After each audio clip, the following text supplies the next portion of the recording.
So today we have our 100th episode, and we've been focusing on the first mile, really at the starting line with the launch of 988. And now we're starting to pivot toward the experience of the individual in crisis and the experience of the supports and services that we bring to them. How do we get closer to that? Dr. Berwick's going to talk about the other side of the bed, if you will. And I really am thrilled to have him here.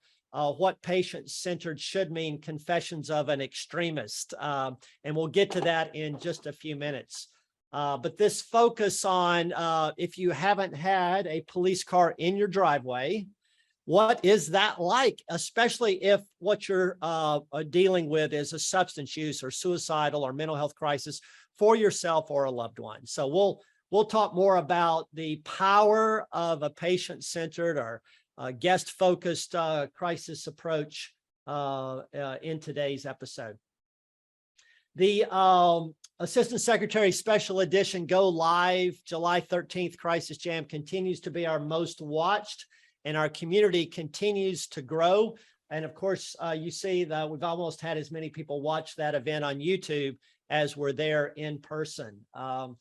If you are looking to have the calendar invite in your schedule, you can do all of that through the talk.crisisnow.com website, where you'll see what's going on today, how to get to our past materials, as well as a summary of the recent videos and highlights, the trivia contests, etc. So today, let's start by talking a little bit about the challenge. And the challenge is, again, getting over to that other side. Craig Miller's been a frequent participant in our Crisis Jam, and he's written a book, This Is How It Feels. We're not just trying to understand that experience, but the experience of, again, the crisis care, the call engagement, that good contact, that collaboration, or if someone needs more intensive services, the supports that we provide. So Brian Hepburn, you've been you and John and Richard McKeon and others have mentored and been our spiritual leaders throughout this. So really interested in your reflections on the first 100 and where we go from here. Yeah, so thank you, David. And this has been quite an experience. Congratulations to you and your team. You've done a great job with this. And thank you to SAMHSA for their leadership. But early on, what we were trying to do was look at how we can provide a format that will be educational, interactive, interesting, and timely. And so when we started, it was really like the typical federal, state, small group. And we met regularly, and we talked about what was going on 988 and crisis services, but realized that we weren't reaching a lot of people, and it was too much like the usual type of group. So David Covington and Richard McKeon and I thought about it, and we realized that of the three of us, David Covington was by far the most dynamic, the most energetic. And so we really turned it over to David to be the lead and also to have his team set up the format. And so the format today is really a result of that. And it worked. We were able to get the information very quickly. It was informative. It was timely. We were able to get a wide range of people so that the people on the call became part of the enjoyment. That is, that they could interact. They covered such a wide area. Also, what we found was that we needed to have feeder into the jam, and Crisis Talk was one of the main feeders, along with our other RI products. But Crisis Talk, over 200 Crisis Talk papers have been done, and this is really another result of the good work that David has done with the RI team. It is really impressive that we have the Jam, we have Crisis Talk, and other products that have really provided information and leadership to the field. So after 100 jams, where are we? Well, we saw that in July, we moved to implementing the 988. And I think part of the reason we were ready across the country and the states and territories is because of the jam. So what's next? We're not stopping. David and others and myself, we were thinking, oh, well, we still have enough material. But what we're finding is there's more and more and more material, and that there's a hunger for it. The attendees are often the suppliers of some of the ideas and the creativity. So there's still much to do. We know that we have to continue to do the work that's necessary for the contact centers, for mobile crisis, for crisis stabilization, but also we're needing to take a look at prevention. What can we do to prevent crisis? What can we do to help recover from crisis? So there's still a lot to do. We're using this similar format. We're using a number of different hosts. It's exciting. It's providing leadership. So in terms of the challenge, it's how do we continue to go forward and make a difference? And I think with this format, we're able to do that. So I would like to congratulate SAMHSA for their leadership and thank them for their leadership. Congratulations and thank you to David Covington. Without David's leadership, I think we would have ended up with about 20 rather than 100. So thank you, David. And congratulations to all of us that are on the call. I think in large part, this has been successful because of the attendees and the energy that's brought forward. So with that, I guess the only question that I have, David, is what will be the next iteration for the t-shirts? Because we need to go beyond, right? What is it? The beyond 988 and crisis services. So back to you, David. Thank you. Thank you so much, Brian, and such gracious comments. Look, where we go next is how we keep pulling in this learning community that is a part of contributing into this process as we all learn and deliver these supports together. I saw Kathy Langlois from IIMHL. That's terrific. And our next speaker, actually, the first time I met you, Halima, was at the 2018 IIMHL conference in Stockholm, where you were so inspiring. And Halima, you're going to start us off with a poem and then make some comments. Yeah, so I wanted to start off with a poem that I feel sort of embraces the feeling of not being very mentally stable. Because I truly believe that for me, especially when it comes to receiving help, I think what's the most important is the right words at the right time. And a lot of those times, I think it's important that words contain a feeling, because it's hard to make other people understand what you feel when you're going through rough periods of where you're not mentally stable. And so this poem sort of just captures everything that I feel when it comes to periods of my life where I haven't been so great. And I'm also sort of comparing it to moments in my life where I actually have felt very great. And especially now when I don't deal with a lot of those issues. So I'm just going to get into it and start this poem. We are creatures run by simple emotions that manifest in the most complex of ways. These are the systems we live in. These are the systems we live with. More often than not, we struggled with branches that often change their colors over time. You love blue, you hate purple. You learn to get comfortable with purple, and then purple changes to yellow. Never strikes me to get to know the tree and understand how it got there, how it grew there, eventually. Let's not wait to fall off it before we can see it, please. But if you want, you can crawl to its seed. You can crawl to your heart and escape through the roots, escape through the woods. You can climb up a mountain and look at your former home. Zoom in on the branches and you'll notice that although each color is beautiful on its own, from afar, you are nurturing a cluster opposite of a rainbow. And that does not fit in with nature. You drove yourself crazy learning mathematic rules that would never amount to an equation of its own. And brilliant as you were, what's brilliance without beauty? What's logic without fairy dust? Without intention, without heart, you are only sums of achieved goals stuck in a black hole. On a bad day, I would call that empty. And so on that mountain, you find yourself breathing fresh air.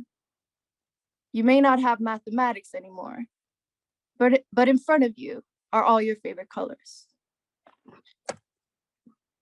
So I wrote this poem when I was in a really good headspace, when I've been feeling very healthy. And I think for me, poetry, I think, gives you that alternative path where you can sort of find yourself with feelings. And I think for someone who does struggle with mentally, I think it's important for people to have both, to have, clinical help. But I also think it's important to understand your feelings and understand how you can convey those feelings. And I think that for me, and hopefully for a lot of people with lived experience, I think looking at it through a creative lens to perhaps communicate that to people who are helping you clinically, I think can sort of make a better future for you. Yeah, that's all for me. Thank you. Thanks so much, Halima. Halima, where are you zooming in from today? I'm in Stockholm, in my hometown. Yeah, thanks for joining us so much. And I hope you'll check out Halima's Hope Inc. video. So with that, we're going to transition to our featured speaker today, and thrilled to have Dr. Don Berwick here with us. One of the pioneers behind the Institute for Healthcare Improvements, crossing the quality chasm, saving 100,000 lives, and having untold impact in our own behavioral health space, from zero suicide to crisis now. Dr. Berwick briefly led the Center for Medicaid and Medicare Services, has had a host of engagement. And Dr. Berwick, this article you wrote about patient-centered care just seemed like the perfect feature for today's 100th episode. Welcome. Thank you so much, David. What a privilege to be with you. Halima, thank you for that gift. It makes so much difference to have your voice. David and Brian, it's just an honor to be with you. Happy birthday, or happy 100th anniversary. It's what an achievement, incredible community. I will make it my business to make sure this is well connected into the Institute for Healthcare Improvement as soon as I can. I have to tell you also, I was driving to the airport the other day and noticed in front of the Newton City Hall in my hometown a 988 billboard. So I had a smile. Yes, some years ago, I began to try to get my thoughts in writing about what patient-centered care really could mean. Now, I'm coming at this from a very general viewpoint, not just suicide and crises, but just the general approach to health and well-being. So it's going to be a little bit broader lens than we're focusing on in the crisis jam. But it's very meaningful. My wife, unfortunately, had to have cardiac surgery, open heart surgery, 2 months ago. She's recovering very nicely, but again, I experienced variation. I will say that the acute care could not have been better. The way the nurses and the doctors and everyone just constantly deferred to us, constantly asked, what did we think? What did we need? The emphasis on communication and exchange, the readiness. Surgeon gave me his home phone number. It couldn't have been better. And then we went to a different phase, the rehab hospital, where we were read the rules. We were separated until visiting hours. We were told that if we treated you differently, we'd have to treat everybody differently. It was the opposite of patient-centered. And I don't know exactly why two organizations just a mile apart could be so different. Let me give you some of the history here. Could I have the next slide? I'm going to go back to the Institute of Medicine's work on quality, which began with something called the IOM Roundtable on Quality of Care around 1996 or 95. They published what became a canonical view of excellence, avoiding overuse, underuse, and misuse was the way they put it in healthcare. And they embedded a definition of quality from the Institute of Medicine, the degree to which health services for individuals and populations increase the likelihood of desired health outcomes and are consistent with current professional knowledge. It's arguably a pretty good definition of quality, but I always looked at it as rather sterile. I'm not sure it's really about me. What about consistent with the needs of an individual?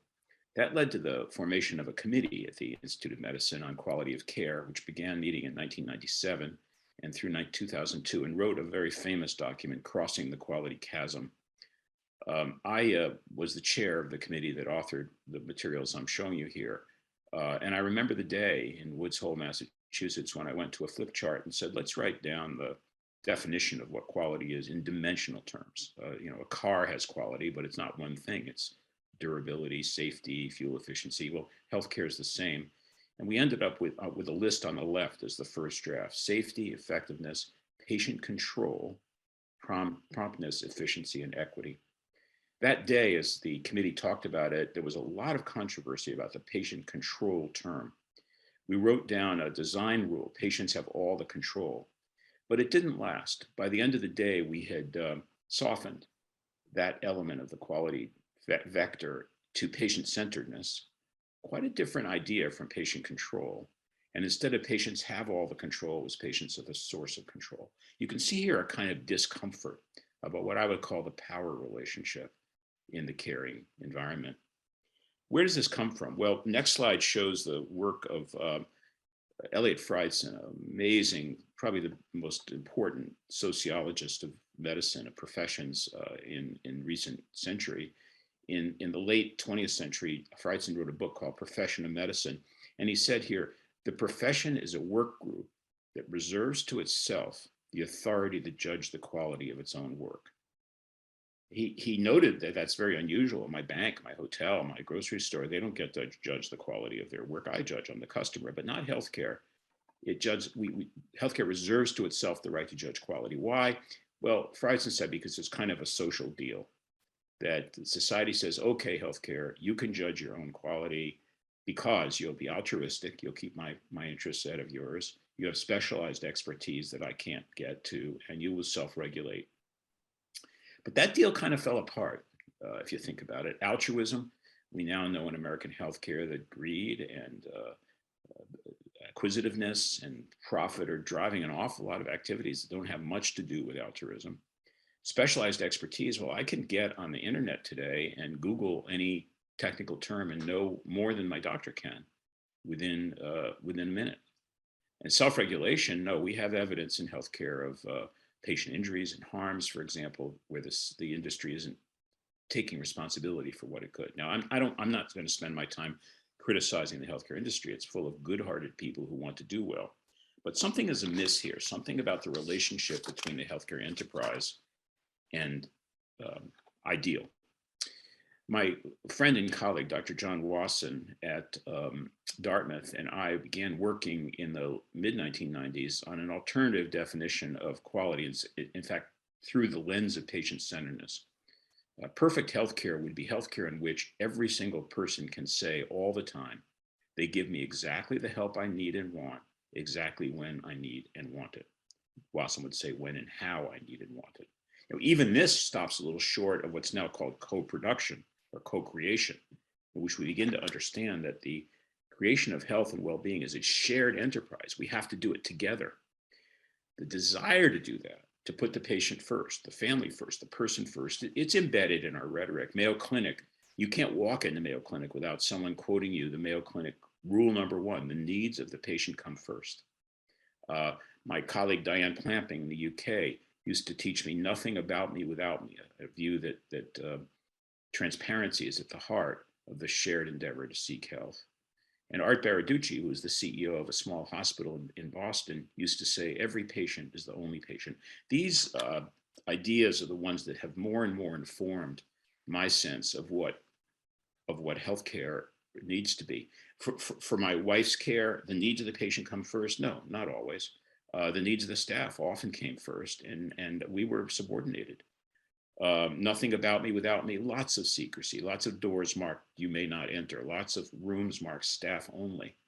And every patient is the only patient by no means at all. A senior executive, when I asked to visit outside visiting hours, said, if we made an exception for you, we'd have to make an exception for everyone. So we have a long way to go to get to what I would call true person-centered or patient-centered care. This is the definition I offered back in the time of that speech. Patient-centered care is the experience, to the extent the informed and individual patient desires it. We're not forcing this on anyone. The experience of transparency, I can know what's happening, nothing about me without me. Individualization, every patient is the only patient. Recognition, respect, dignity, and choice in all matters. Choice is the heart of building ego and autonomy, and I think justice. Without exception, nobody left out, related to anything you're doing to me or with me or my family with respect to my person, my circumstances, my relationships in healthcare. That's the more extreme version that I believe we need to adopt in order to move toward real health and well-being. What would that mean? Well, there'd be examples of how we would behave in the helping system if we did this. There'd be no restrictions on being together. The idea that a hospital can tell me in my 47th year of marriage that I may not be with my wife is a delegation of power that I just don't agree with. And the loss of autonomy is the beginning of the erosion of health. Patients would determine how they look, what they eat, how they dress. Patients and family members will be active participants in daily rounds, which is now happening in some hospitals. They know more than the team may know about what can produce health. Patients and families who participate in design of everything, the processes and services in care. The medical record, my book, the book about me belongs to me. It doesn't belong to the healthcare system, and I would own it and share it with the healthcare system when I wish. Shared decision-making technologies are widespread now, but not in widespread use. And our schedules would not be there for the convenience of the system. They'd be there for the convenience of the people using the system. I love the t-shirt you have about, which implies the 988 access is anytime. It's the need that determines the schedule, not the history. And self-care is always an option, that I can always have the option to help myself if I have a way to do that. Can this happen? I don't know. There's lots of objections. People say, well, a shift of power like that would lead to overuse and violation of evidence-based care. That's not what the evidence says, by the way. We have lots of evidence on shared decision-making that shows when patients and families are deeply involved in decisions about their care, overuse goes down, not up. There's concern about improper use of social resources, that there'd be a kind of avarice that would be introduced to a public that could actually have the care they want and need. That's not the experience I have. And in countries that have made, by the way, healthcare universal, they've not experienced this kind of overwhelming, limitless demand. And the clinicians are too exhausted. I'll tell you what exhausts me: maintaining fences.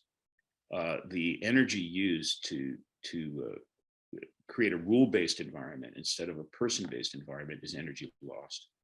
So I don't think these withstand scrutiny. Parker Palmer, who has dealt not in healthcare, but in education, is concerned about the same kind of shift of,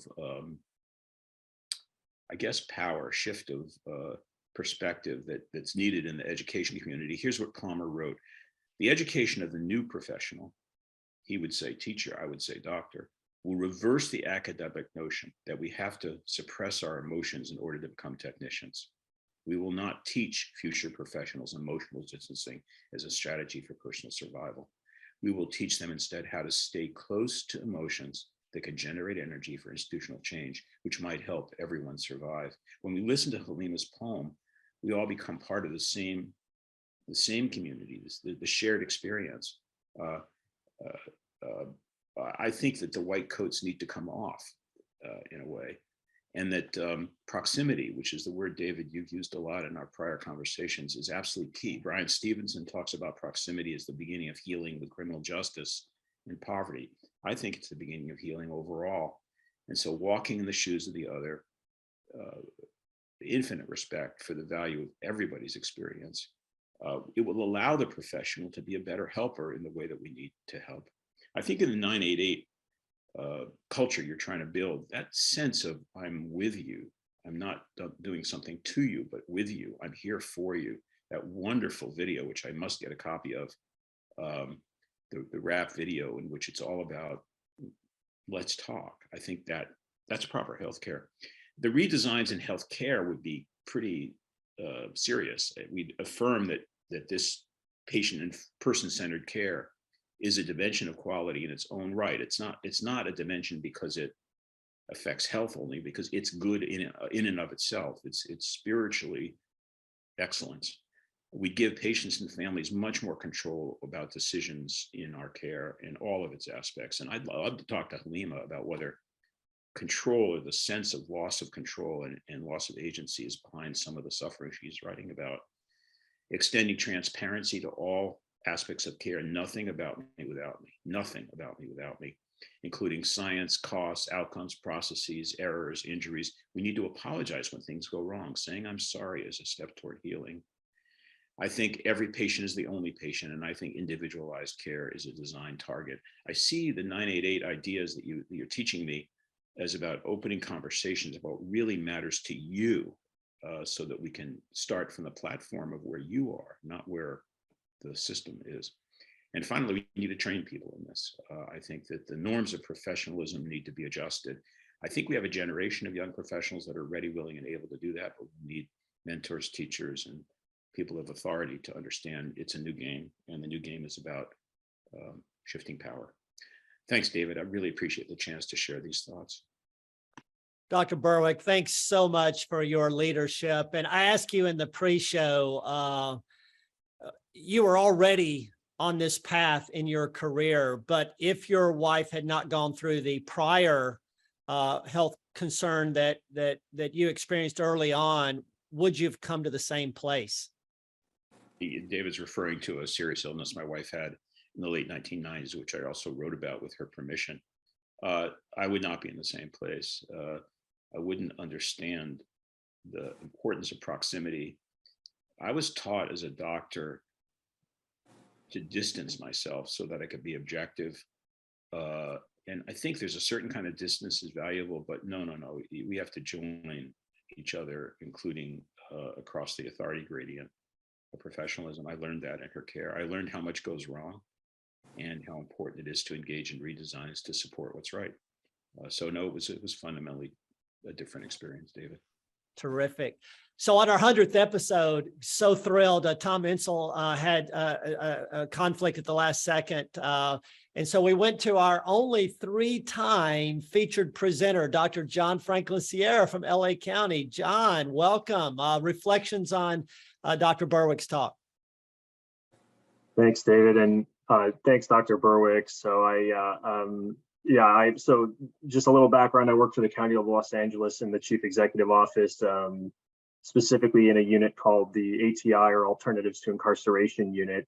Prior to that, I was at the Department of Mental Health for the county and played a lead role in kind of getting our crisis response reforms and such up to speed. And I'm now happy to note that actually DMH has set up a proper office to oversee all of that work with a lead. And so it's really blossoming. And this is a really great presentation, and I appreciate it so much. My background is in industrial and systems engineering within healthcare, and so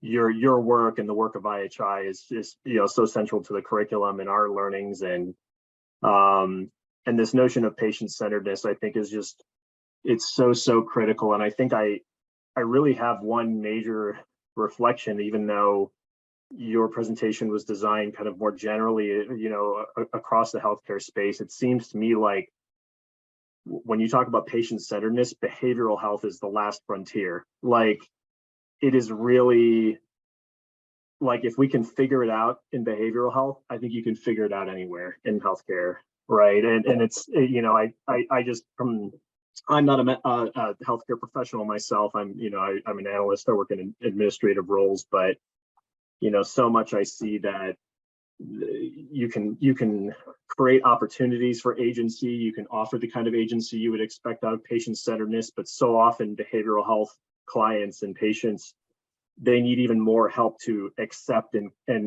take that agency for themselves, right? And the kind of engagement necessary in order to not just offer patient-centeredness, but effectuate it in behavioral health care just seems to be just another level that I think is so important. And I think that's just a challenge for all of us that I would reflect on, is how can we instill this notion of patient-centeredness and the intense engagement required to effectuate it in behavioral healthcare systems across the board, not only for folks in crisis, but for folks who maybe just below crisis level, but still in and out of hospitals, in and out of justice systems due to mental illness. There's a profound need for that across the board, because at the end of the day, no matter how sick someone is in the behavioral health system, the services they need, are still fundamentally voluntary. And how do we create the conditions of patient-centeredness necessary, not only that they have the opportunity to engage in those services, but that they are supported in doing so. And so I think this is just really profound and timely topic in behavioral health, especially, and appreciate you coming on today, and it's great to meet you. Thanks so much, John, and thanks for being such a amazing contributor to this learning community. Tonja Myles, Tonja, I just love the work you're doing and value your leadership and example. And this issue of agency, someone asked in the text chat about involuntary. Look, these principles, Tonja, seem to make sense across the board. Your reflections on this, because you've been there in the heart of where it's been serious, Tonja. It's been, what do you say? It's been real. So to be honest, I'm really triggered right now. And thank you, Dr. Don. And as I was listening to him, I'm feeling sad, mad, and excited, because I've been that person that been behind those doors. And I felt like I became a behavioral health hostage, that I had no control over anything. My voice did not matter once those doors closed. And I have been in situations where I've had to go and have heart, get stuff done to my heart, or have some kind of procedure done. And it's different when you're in a behavioral health setting, just like Dr. John just said.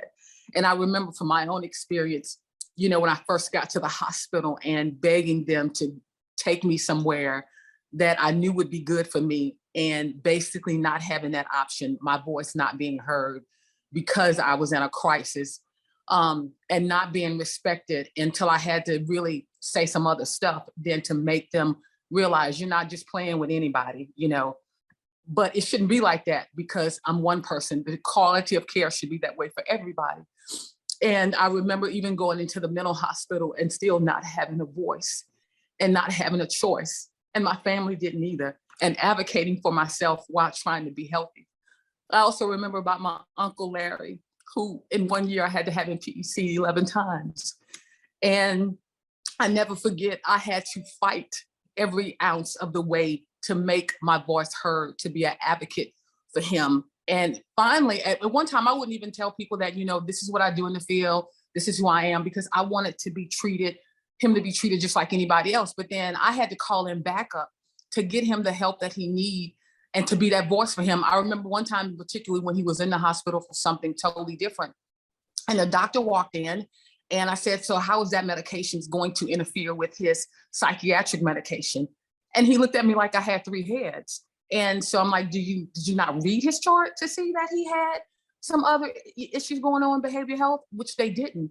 And so the medicine they were about to give him was, I later learned, the medication that could kill him because the other psychotropic medicines he was on. And so that advocacy part and being patient-centered is so key.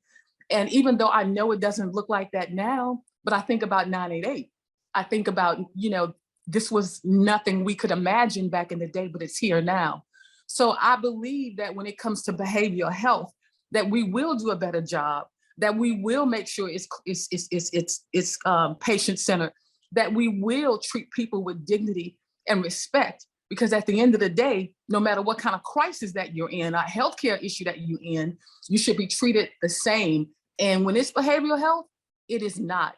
And so I believe having this conversation, we can make a difference. We are going to make a difference. And, thank you for shedding light on this. Tonja, we love you so much. Thank you so much for continuously making your voice heard. And thanks to both John and to Tonja and Dr. Berwick. This stuff's really, really important. It's going to make a difference. David, So can I let's, just, go ahead. Yeah, Reverend Myles, I'm so sorry to hear about this, how much this evokes for you, but I understand. It doesn't have to be that way. And I want to call your attention, you may want to Google it, to the East London Foundation Trust in London.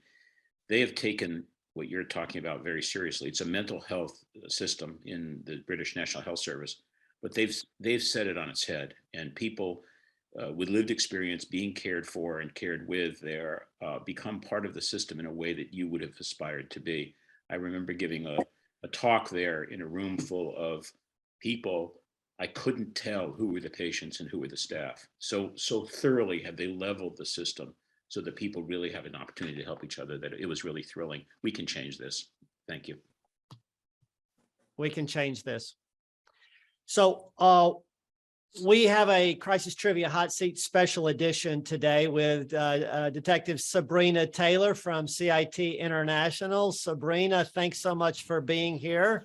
We're going to get you a CIT t-shirt, a 988 Crisis Jam t-shirt. But Sabrina, our trivia question for today, in 2004, it was actually 17 leaders from Atlanta traveled to Memphis for the 40-hour crisis intervention team training with Major Sam Cochran, Randy DuPont, and others, which included a nighttime shift police ride-along. In my car, on my shift, which of the following did my CIT officer identify as the most concerning call or calls to him? Was it A, breaking and entering, B, a traffic citation, C, a behavioral health crisis, or D, officer down? Call or calls? We're going to get the audience's feedback first. Let's see if we can get the audience to respond to this. Looks like we have about 100. So let's wait just another minute on this. Sabrina, as the audience is finishing, reflections on the question. Well, domestic violence isn't on there. So that's usually one of the ones that when you ask officers what's most concerning, that one pops up. Behavioral health is usually the other one, but you snuck officer down in there on me. Well, this is, look, I looked it up online and it immediately came up with domestic violence, domestic dispute, but this was his perspective. He's a CIT officer. Let's show the audience's view. And again, this is Memphis CIT, Sabrina. So the audience is thinking he said it was a behavioral health crisis that concerned him the most. Yeah. And you know what? It definitely, like, this was, quite a few years ago, but I'm going to go with C. We'll see what happens. All right. So let's go to the answer. They actually, his name was Officer Dave. And what he said to me, I asked him this question: what concerns you the most? And he said, behavioral health. Look, we get outstanding training through CIT. I know how to de-escalate, collaborate, good contact, be with that person, set aside my command and control. He was down for all that. He said, we have supports and services.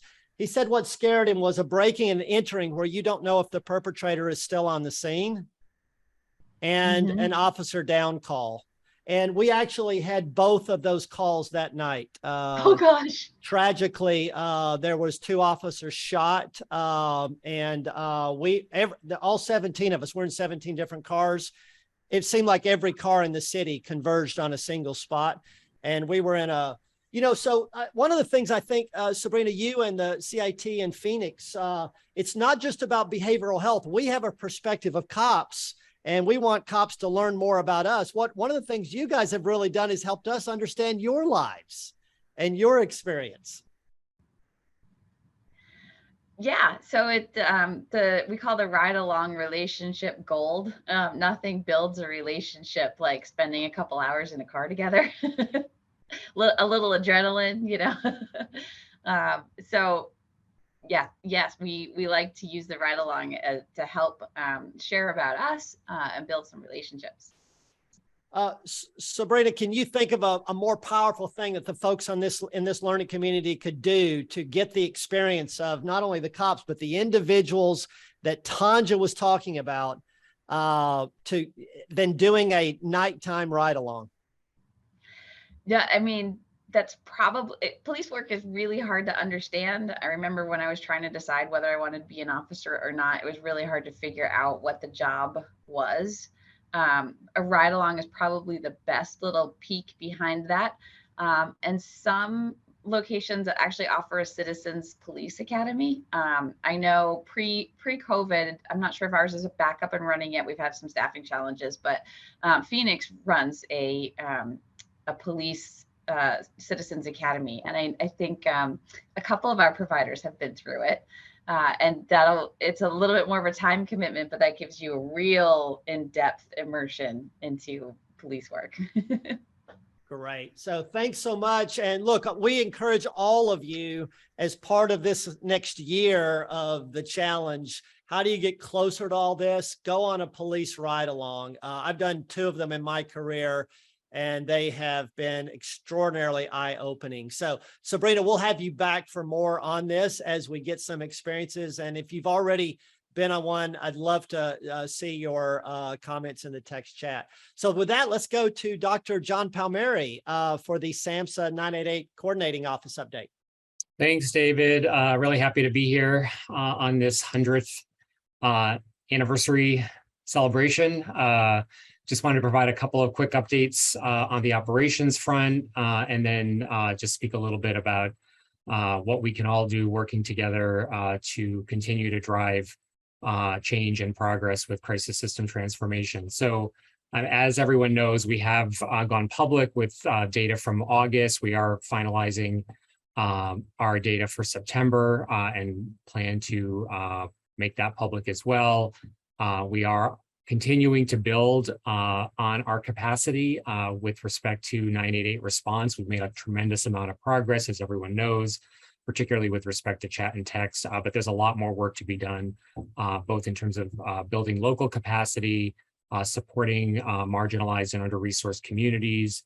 Did want to flag that we were able to get off the ground with our pilot for LGBTQ+ youth at the end of September, so there'll be more information forthcoming about that. And certainly in our FY23 planning, we are working to increase language access through chat and text for Spanish speakers, and also to implement video phone capabilities for individuals who are deaf and hard of hearing as 2 examples. We also are thinking much more broadly about the crisis continuum, whether that's mobile crisis services, stabilization units, and as Brian said at the beginning of the talk today, thinking more broadly about behavioral health services in general and how we're looking at upstream opportunities to prevent recurrence of crisis situations. And all that is going to be critically important as we're sort of road mapping out both what federal partners can do and what we can do with all of you in supporting service development. So in terms of challenges and ways that we can continue to sort of push the conversation forward, I think that this crisis jam, the energy and the commitment has been fantastic. I think the degree to which we can continue to amplify this conversation, drawing attention to needs broadly across the crisis space, certainly for individuals with mental health and substance use concerns. I think collectively, we are all doing a lot of work to decrease stigma, promote access, decrease barriers, and we're really just kind of getting started with that. There's a lot more work to be done. I really appreciate everything that partners have done on this call to highlight resource needs. We have communicated those in reports, but I think a lot of the people on this call have taken that information and kind of run with it to flag and amplify that the system does need constant ongoing investment to be able to meet the goals that we're setting out. Also want to flag continued opportunities for us to work together to build workforce, to support career development for crisis workers and workers in general in the behavioral health space. Again, looking at the toolkit for aligning messaging, disseminating messaging. We recognize a need for a broader national campaign and hope that we will have the resources at some point to be able to deliver on that. And then continuing to ask ourselves, who's benefiting from what we're doing and who's not, who's being burdened continually, from the system. And so making sure that we're always thinking about equity as we're moving the system forward and focused on those individuals and those communities who are not benefiting from our interventions. I think I'll pause there. Richard, I'm sorry to say, is not on the call. I feel kind of saddened that he's not here at the 100th meeting, but that's it for Samsung. John, thank you so much for your ongoing leadership, for the inspiration and work that Richard's brought over all these episodes and years before, and the vision and support of this learning community that SAMHSA continues to drive, as well as all the convenings and support. Just terrific. We also wanted in this special edition to bring you a look at the work that Cactus Marketing has done over the years, not only in Colorado, but throughout the United States and globally. Joe, Conrad, welcome. Thanks for being here. And Joe, we've got about 8 minutes for a presentation of the amazing work that you've been doing at Cactus. Thank you so much, David. It's an honor to be here. This has been a great meeting, and to be a part of this agenda is quite an honor, so thank you. So Cactus is a firm I started in 1990, 32 years ago. It really was a purpose-driven agency. We wanted to combine branding and marketing and creative technology to really help brands that help people thrive. That was kind of our purpose and our mission. And I always believe in the power of communications to solve any problem, but I really felt like we had met our match when in 2010, we were asked to take on the issue of suicide among working age men. And so, this was a campaign strategy that we really had to hone and craft. And I thought, can an ad campaign, can a website possibly impact such a serious and complex issue like suicide? And so we were asked to focus on working age men. We all know that that's where, the majority of suicides occur. And it's not just a problem in this country, but around the whole world. And so no one had really ever done a campaign targeting this very specific demographic. And so we worked with suicidologists from around the country. We did interviews with survivors and their loved ones, really trying to understand the issue. And the big aha to us was that the strategy and the way in was we really wanted to hit guys before they were in crisis. As we know, when men attempt the first time, unfortunately, they're successful. So we really wanted to go upstream. We wanted to connect the dots with men earlier on. Of course, we wanted to drive to the crisis line, and that was an important part of our campaign. But we believe there's this continuum of health. So we had 3 goals for Man Therapy. 1 was to break through the stigma.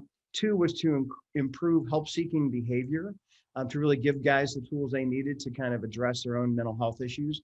And the 3rd was to actually reduce suicidal ideation. So Man Therapy is a website where you can go, you can take a 20-point head inspection, you can learn more about your own personal situation, you can learn about anxiety or depression, and then you can get in touch with a variety of resources to fix yourself, from self-care all the way to connecting with a therapist and driving to the suicide prevention hotline. So over the last 10 years, Dr. Rich Mahogany, the fictional therapist, has seen about 2 million men. They've spent an average of 7 minutes per visit in his office. 500,000 men have completed the head inspection, and we've had about 50,000 clicks to the crisis hotline. And of course, we've updated everything with a new crisis text and are looking for new ways to push out that content. But if you're not familiar with Man Therapy, it's a campaign that started in Colorado, is spread around the country. It was launched in Australia, and it continues to do really great work as an evidence-based suicide prevention campaign targeting working age men. So here's a 30-second PSA just to give you a flavor of the campaign. Men have a way of doing things. A man has his way of eating, of exercising, of keeping his hands warm, and of straightening up. So, When a man faces a serious life problem like divorce, depression, or suicidal thoughts, shouldn't a man have a way to deal with that too? Well, now he does. I'm Dr. Rich Mahogany. Visit me at mantherapy.org. We're thrilled to say that Man Therapy, after 10 years, is only picking up steam. We actually are rebuilding the website. The Anschutz Foundation has given us a grant, so we're reimagining Man Therapy 2.0, and that'll be launching in the spring. But this little campaign not only outkicked its coverage, it actually led to the founding of a whole new company. So in 2016, based on the experience of Man Therapy and seeing the power of using creative technology to address behavioral health challenges, we started Grit Digital Health. And it was because Colorado State University had experienced 17 suicides on campus. It's not a problem just there. We lose about 1,200 students to suicide every year. And so we really went up and started talking to students. We learned a lot about an intervention through Man Therapy, but college students were going to be different. And what we learned there is we needed to talk to them about just life coming at them in many different ways. So we wanted to take a very comprehensive and continue that upstream approach. So we don't just talk about mental health. We talk about helping them thrive in every part of their life. So we're really trying to push forward this continuum of well-being. So we developed a platform called You at College. It personalizes well-being and mental health for each and every student. We launched it in 2016, and we're very happy to say that today we're on about 200 college campuses around the country. Next slide, David. So just a quick glance at the organizations and the campuses and colleges all over the US, and we're starting to expand around the rest of the world as well with the platform. But it really has shown us a way to use digital technology to address this. We since have launched 4 additional products into the higher ed space, one to support staff and faculty. We also have a product on the next slide to support loneliness, so-called NOD. We know loneliness is the #1 thing creating the mental health crisis on college campuses. And then we've reinvented the crisis button also with Find Help Now. So this helps students navigate any kind of crisis and get to the right door on campus at the right time. And of course, all of these push the 988 number to make sure that people can have access to that if they are in crisis.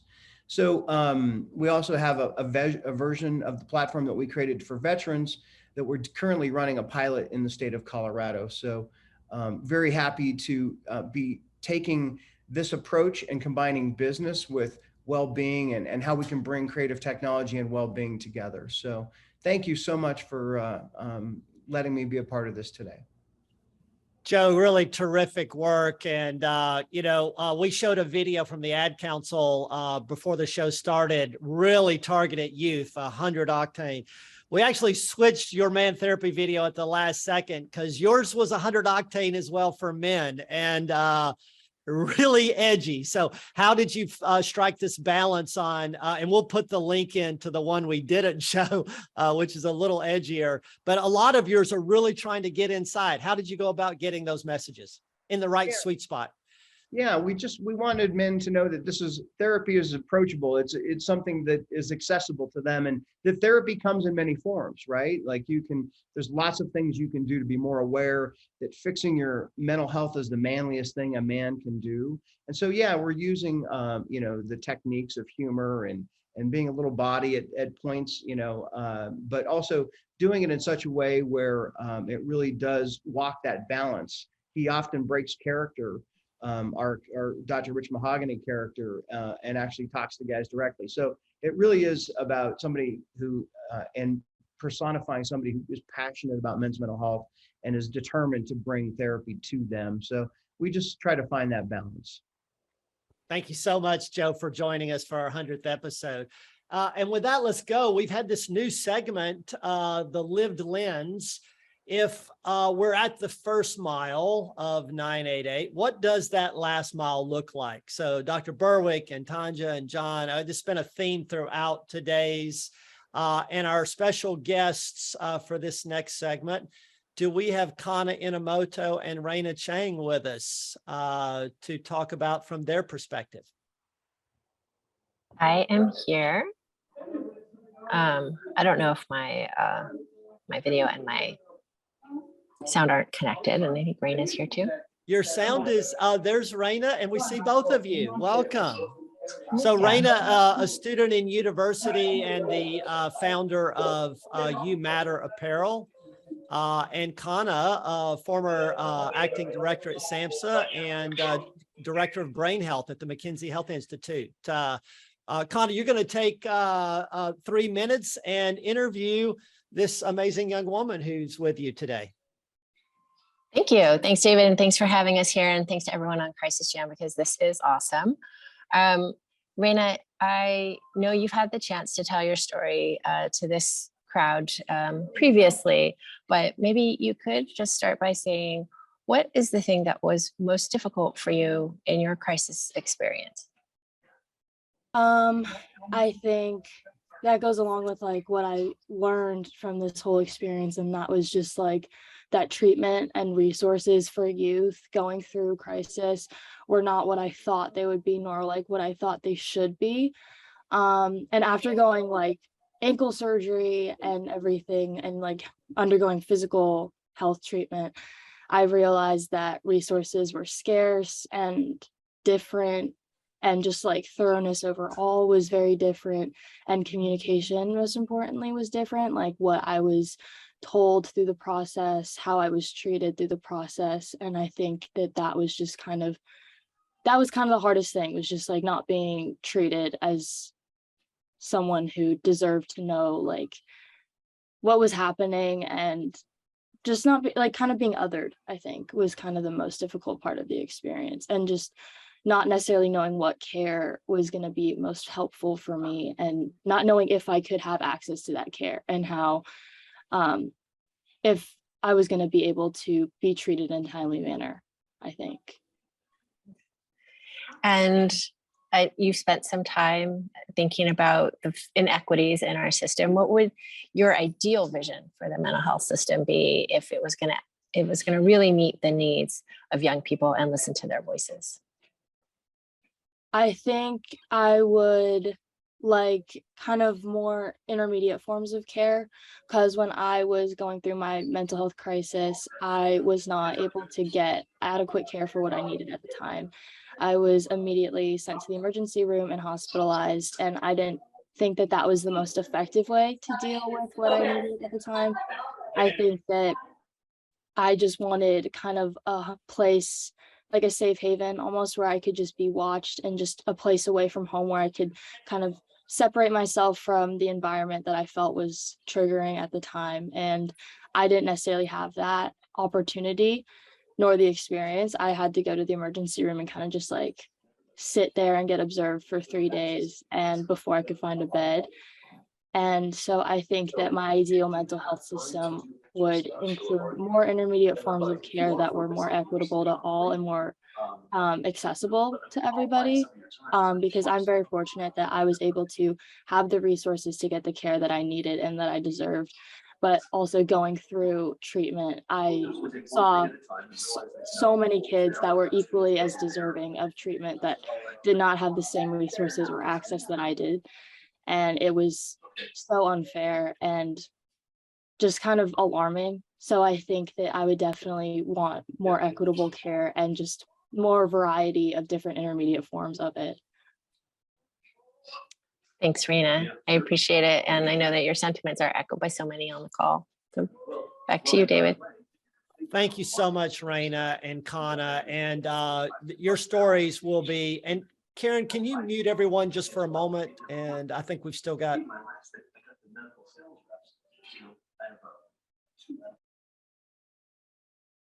Great. Thanks, Karen. So your stories are going to be told. I saw the first draft of the Moving America's Soul on Suicide series on Reina, that Reina, you and Kana will get that to you ASAP. But I took a screenshot from the video of this amazing picture. Reina, how old are you in this picture?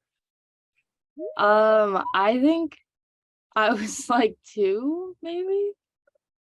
I don't remember, but that Kana, was a very long time ago. What a great shot. So thank you both for being here. We look forward to sharing that video when it's final. And finally, we have 2 minutes with Andy Rooney, for those of you who remember the 60 Minutes, except It ain't Andy Rooney, it's Vic Armstrong. Vic, welcome to the Crisis Jam. Vic, unmute.